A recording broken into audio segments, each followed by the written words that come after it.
Mga kapuso, sa Japan, isang bluefin tuna ang naibenta sa nakakalulang halaga. Magkano kaya ito naisubasta? Kuya Kim, ano na?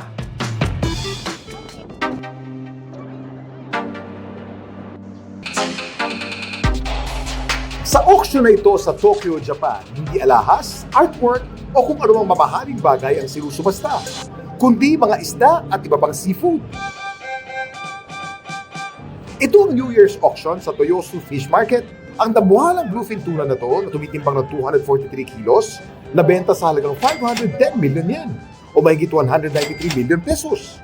Ang nagwaging bidder, isang sikat na Tokyo-based sushi chain. Ito na ngayon ang tinuturing na highest price ever paid sa naturang auction.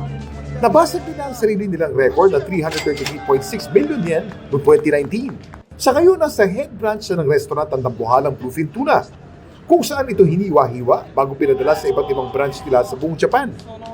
Paglilinaw naman nila, milyon-milyon man ang halaga ng nabili nilang tuna. Hindi raw makaka-apekto ito sa presyo ng binibenta nilang mga authentic Japanese food, gaya ng sushi. At alam niyo ba ng sushi ng mga Hapon, meron palang Southeast Asian roots?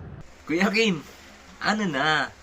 Ang sushi, isang patok na Japanese dish na gawa sa raw o hilaw na isda. Ang bersyon ng sushi na kilala natin ngayon, tinatawag na nigiri sushi na unang inihain noong 1820s. Alam niyo ba nag-ugat ito sa isang paraan ng pagpreserba ng isda dito sa ating rehiyon? Ang nare sushi. Nagmula ito sa Mekong River na dumadaan sa 6 na bansa. Ang China, Myanmar, Thailand, Laos, Cambodia at Vietnam. Dinala ang nare sushi sa Japan noong 8th century. At dito nagsimula ang napakahaba at makulay na kasaysayan ng paborito natin ngayon, ang sushi, uishi. Laging tandaan, importante ang may alam.